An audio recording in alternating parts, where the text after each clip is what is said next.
এমন কিছু মানুষ আছে যাদের উপরে আল্লাহ সবসময় রাগান্বিত থাকেন। আল্লাহর হস্তে এই বদ আমলগুলা ছেড়ে দিবেন। যাদের উপরে আল্লাহ তাআলা রাগান্বিত থাকেন, জিলহজের এই মোবারক সময় এগুলা ছেড়ে দিবেন। এক নম্বরে আল্লাহ যাদের উপরে গোসা হয়ে থাকেন, শাইখুন জানিন, বৃদ্ধ হয়ে গেছে, চরিত্র পরিবর্তন হয় নাই, চরিত্র ভালো বানাতে পারে নাই, নিজের অভ্যাসগুলা পরিবর্তন করতে পারে নাই, বয়স হয়ে যাওয়ার পরেও শুধরে নেয় নাই, এমন ব্যক্তিদের দিকে যিনি তাকাবেন না, কথা বলবেন না, দয়া দেখাবেন না, তিনি কে? আল্লাহ যদি সেদিন না তাকান, যাওয়ার কোনো জায়গা নাই। দুনিয়ার জীবনে যদি হাইকোর্টে কোনো একটা মামলা লড়ে যদি আপনি সফল না হতে পারেন, সুপ্রিম কোর্টে চলে যাবে, সেখানে আপনার উপরে রায় দেওয়া হবে। আপনি বিচার পছন্দ হলো না, আরো কিছু চেষ্টা করলেন, কিন্তু সেই বিচারালয় এত কঠিন হবে। আল্লাহ যদি না তাকান, সেদিন তাকানোর মতো কেউ থাকবে না। আল্লাহ তাকাবেন না যে মানুষগুলোর দিকে, এর মধ্যে এক নম্বর ওই ব্যক্তি যেই লোকটা তার চরিত্র পরিবর্তন করতে পারে না, বয়স হয়েছে, চরিত্র পাল্টায় নেই। এরকম লোক আমাদের সমাজে আছে না নাই? রিকশাওয়ালার সাথে জোয়ান কালেও খারাপ ব্যবহার করছে, এখন বুড়ো হয়ে গেছে, শক্তি কমে গেছে, কিন্তু টাকার একটা দাপট রয়ে গেছে, আপনি এখনো খারাপ ব্যবহার করেন। সন্তানদের সাথে খারাপ ব্যবহার করতেন, আর এখন সন্তান আপনার সাথে খারাপ ব্যবহার করে। স্ত্রীর সাথে খারাপ ব্যবহার করতেন, সন্তান দেখে দেখে শিখছে,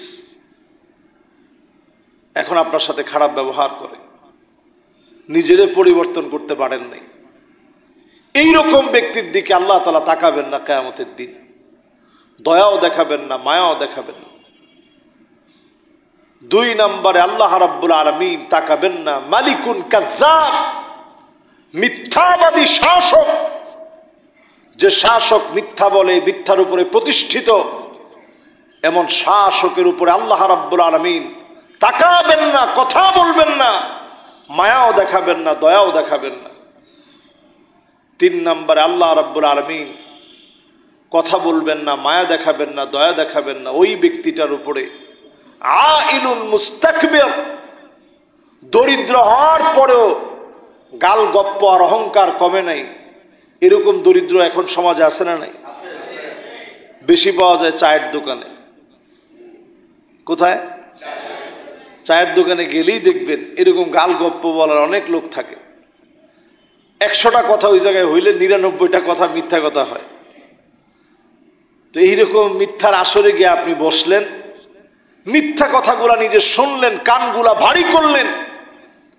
আল্লাহর হস্তে মুবারক সময়টাতে এগুলা করে সময়গুলা কাটায়েন না। আমার কি ছিল,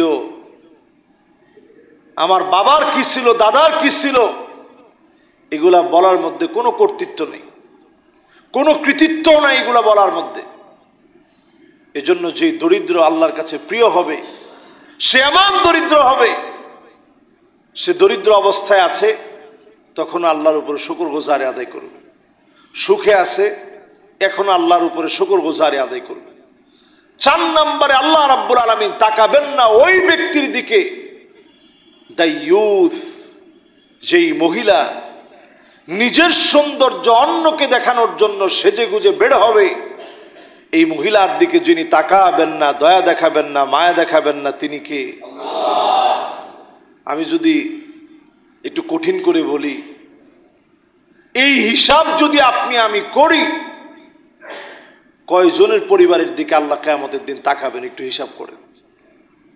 আপনি যে পার্লার থেকে হাজার হাজার টাকা দিয়ে আইলাইনার, আইশ্যাডোর, আইল্যাশ, হাবিজাবি সব আনলেন, এনে আপনার স্ত্রীকে পার্লার থেকে সাজায় নিয়ে আসলেন, একটা বিয়ের দাওয়াতে নিয়ে যাচ্ছেন, উনাকে খুব সুন্দরীভাবে সাজায় নিয়ে আসলেন, রাস্তায় বের হলেন, রিকশায় চললেন, আপনি এই সাজানোর পিছনে যেই টাকা ব্যয় করছেন পুরাটা জাহান্নামের জন্য খরচ করছেন। এই স্ত্রীর দিকে আল্লাহ তাকাবেন না, কথা বলবেন না, দয়াও দেখাবেন না। আমাদের সমাজে অনেক শ্বশুর, অনেক শাশুড়ি, উনারাও এই দায়ুসের কাতারে পড়বে। এটা আমার কথা না। যেই শ্বশুর বাধ্য করবে যে আমার একটা মাত্র ছেলে, তোমার দেবরকে তুমি খানা বেড়ে না দিলে কে বেড়ে দিবে, এরকম যদি কোনো শ্বশুর বাধ্য করে, কোনো শাশুড়ি যদি বলে আমার একটা কলিজার টুকরা ছেলে, ওর সামনে না গেলে খানা বেড়ে দিবা কেমনে, আমি এত কিছু বুঝি না, তার সামনে যেতে হবে, ওই শ্বশুর এবং শাশুড়ি এরাও দায়ুস। কারণ ওই মহিলার পর্দা নষ্ট করার ক্ষেত্রে সে যে ভূমিকা নিয়েছে, এই ভূমিকা নেওয়ার কারণে তারাও দায়ুসের অন্তর্ভুক্ত হবে। আল্লাহ কিয়ামতের দিন তাকাবেন না, কথা বলবেন না, দয়াও দেখাবেন না। স্পষ্ট হাদিস, লা ইয়ানজুরু ইলাইহিম ওয়ালা ইউযাক্কিহিম ওয়ালা ইউকাল্লিমুহুমুল্লাহ। আল্লাহ কথা বলবেন না, দয়া দেখাবেন না, মায়া দেখাবেন না। আল্লাহ রাব্বুল আলামিন তাকাবেন না। আল মারআ আল মুতারাজ্জিলা আল মুতাশাব্বিহাতু বিররিজাল, যে সমস্ত মেয়েগুলা পুরুষের মতো চলবে, যেই সমস্ত মেয়েরা পুরুষের মতো পোশাক পরবে, পুরুষের মতো শার্ট পরবে, প্যান্ট পরবে, এরকম কপাল পোড়া মহিলাদের দিকে যিনি তাকাবেন না, কথা বলবেন না, দয়া দেখাবেন না, তিনি কে? আল্লাহ তাকাবেন না কিয়ামতের দিন। চিন্তা করেন, আপনি শখ করে আপনার আদরের বাচ্চাকে আপনি এগুলো কিনে দিচ্ছেন, এমন পোশাকগুলো দিচ্ছেন যেগুলোর কারণে জাহান্নামের দিকে সে ধাবিত হচ্ছে, ক্রমশ জাহান্নামের দিকে যাচ্ছে। এই পোশাক আপনি টাকা দিয়ে কিনে দিচ্ছেন। কিয়ামতের দিন কত বাপ ফেল ফেল করে তাকায় থাকবে, আল্লাহ কোথায় আমার মেয়েটা, এত আদর করতাম মেয়েকে, আজকে তো তার চেহারা দেখা যায় না।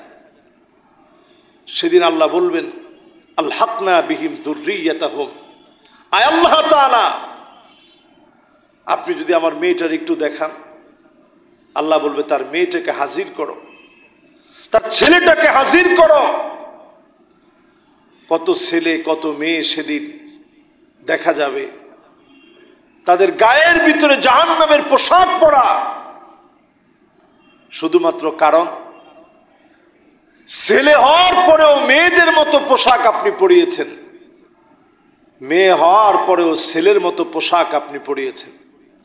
আল্লাহর কাছে পানা চাওয়া উচিত, আল্লাহ যেন আমাদেরকে এই মহামারী থেকে, ট্রান্সজেন্ডারের মতো মহামারী যখন ছড়িয়ে পড়েছে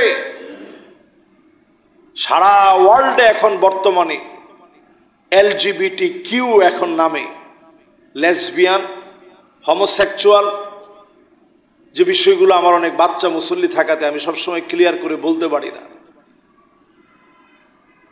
ট্রান্সজেন্ডার সমাজ বিধ্বংসী যত রকমের মস্তিষ্ক বিকৃত হওয়া, নব্য খ্রিস্টান আর ইহুদিদের আবিষ্কার, সারা ওয়ার্ল্ডে ছড়িয়ে দেয়া, এই বর্তমান পৃথিবীর ধ্বংসের দ্বার প্রান্তে পৌঁছার জন্য এটা যথেষ্ট। এটা একদিনে হয় নাই, তারা পয়েন্ট করে করে করে করে করে করে আমাদের দৌড় গোড়ায় তারা পৌঁছেছে, দিনের পর দিন চেষ্টা করে। তাদের আন্দোলন শুরু হয়েছিল সেই 1969 সাল থেকে নিয়ে। এই ইতিহাস কিন্তু আজকে থেকে না, এর ইতিহাস 5000 বছর পুরানো, সমকামিতার ইতিহাস 5000 বছর পুরানো। কিন্তু এটাকে একটা আন্দোলনের রূপ দিয়েছে খুব বেশি দিন হয়নি, 1969 সাল থেকে এটাকে একটা আন্দোলনের রূপ দিয়েছে। এক সময় বাংলাদেশে তারা কোণঠাসা অবস্থায় ছিল আমাদের ধর্মীয় কারণে। আমাদের ইমানি হালত এত দুর্বল হয়ে গেছে, আজকে ব্রাক প্রকাশ্যে, এনজিও গুলো প্রকাশ্যে সমকামিতার পিছনে ফান্ডিং করছে, এবং তাদের এই প্রতিনিয়ত ফান্ডিং এর কারণে আমার দেশের কোমলমতি ছোট্ট ছোট্ট বাচ্চাদের মাথায় মাথায় তারা এমন এমন বিষয় ঢুকিয়ে দিচ্ছে যেগুলো বলাটা আমার জন্য বড় লজ্জাজনক। এই দেখেন, সিসিমপুর নামে একটা কার্টুন আছে, দেখবেন ছোট ছোট ছোট ছোট বাচ্চারা দেখে। সিসিমপুর দেখছেন না আপনারা ছোটকাল থেকে? আজকে থেকে না তো। এই সিসিমপুর নাটক কার্টুনটা আপনারা দেখবেন। এই সিসিমপুর কার্টুন, এটার থিমটা আপনারা দেখবেন। এটার মধ্যে দেখবেন রংধনু। সমকামিতাকে হাইলাইটস করার জন্য এখানেও তারা ফান্ডিং করছে। ছোট্ট ছোট্ট বাচ্চাদেরকে দেখবেন পুষ্টিকণা খাওয়ানো হয়। ওই পুষ্টিকণার ভিতরে আপনারা তাকায় দেখবেন, সেখানেও দেখবেন রংধনু দেওয়া।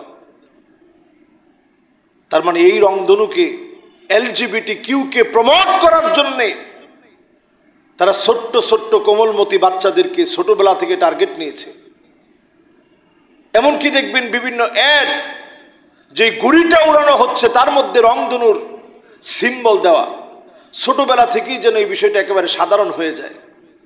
ছোট ছোট বাচ্চারা দেখবেন একটা খেলনা দিয়ে খেলে, পাপেট, এটা দেখবেন রংধনুর কালার দেওয়া। সারা ওয়ার্ল্ডের বড় বড় খেলোয়াড়, তাদের কখনো জার্সিতে, কখনো ব্যাগে, কখনো হাতে, কখনো দেখবেন গেঞ্জিতে, না পারলে জুতার ফিতার ভিতরে দেখবেন রংধনুর কালারকে তারা প্রমোট করছে। এই LGBTQ-কে তারা প্রমোট করছে। এইভাবে দুনিয়া যখন ধ্বংসের দ্বার প্রান্তে উপনীত হয়েছে, এই বিষয়গুলো আমাদের সবার সতর্ক থাকা উচিত। BTS আমাদের ঘরে ঘরে, রন্ধ্রে রন্ধ্রে পৌঁছে গেছে। ফ্যাশনের নামে সমকামিতা আমাদের ঘরের গোড় দ্বারে, ঘরের দরজার মধ্যে এখন পৌঁছে গিয়েছে। আমরা যদি এই মিম্বার থেকে কথা না বলি, 100 বছর পরে এমন প্রজন্ম আসবে যারা এটাকে কোনো অপরাধ বলে মনে করবে না। পৃথিবীর 193টা দেশে বৈধতার পারমিট দিয়েছে, সমকামিতাকে কোনো অপরাধ তারা এখন মনে করে না। বহু দেশ এখন বিবাহের অনুমতি দিয়েছে।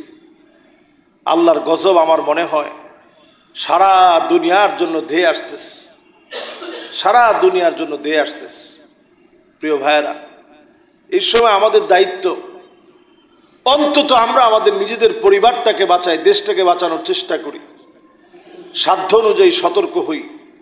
ওয়েস্টার্ন কোনো ফ্যাশন, এটা আমার ফ্যাশন হতে পারে না। প্রিয় ভাইয়েরা আমার, এরপর যেই লোকগুলো আল্লাহর কাছে অত্যন্ত ঘৃণিত, সেই লোকের তালিকায় ওই মানুষটা যেই নারীকে সারা দিন তার স্বামী চায় সন্তুষ্ট রাখতে, কখনো স্বামীর উপরে সন্তুষ্ট হয় না, এমন নারীদের উপরে আল্লাহ রাব্বুল আলামিন রাগান্বিত থাকবেন। ওই লোকটার দিকে আল্লাহ রাব্বুল আলামিন তাকাবেন না, কথা বলবেন না, মায়া দেখাবেন না। যেই মানুষ পানি থেকে মানুষকে বঞ্চিত করে। আপনার বাড়িতে একটা সুন্দর পানির ব্যবস্থা আছে, রাজুলুন বিফাদলি মাইন, পানির সুন্দর ব্যবস্থা আছে, আপনি পানি আরেকজনকে ধরতে দিলেন না, নিতে দিলেন না, পানির অভাবে আরেকজন কষ্ট পেল। সামর্থ্য থাকলে আপনি আরেকজনকে পানির ব্যবস্থা করায় দিবেন। যে পানি পান করালো, আল্লাহ আপনাকে পানি পান করাবে। সুবহানাল্লাহ। প্রিয় ভাইয়েরা আমার, এরপর যতজন আমরা বসছি, টাকনুর নিচে কোনোভাবেই আমার পোশাক যেন কোনোভাবেই টাকনুর নিচে না পড়ে। আল মুসবিল, যেই লোকটার পরিধেয় পায়জামা অথবা লুঙ্গি অথবা প্যান্ট টাকনুর নিচে যাবে, এই লোকটা চরম অহংকারী হিসাবে আল্লাহর কাছে পর্যবসিত হবে। আল্লাহ পাক তার দিকে তাকাবেন না, কথা বলবেন না, দয়া দেখাবেন না।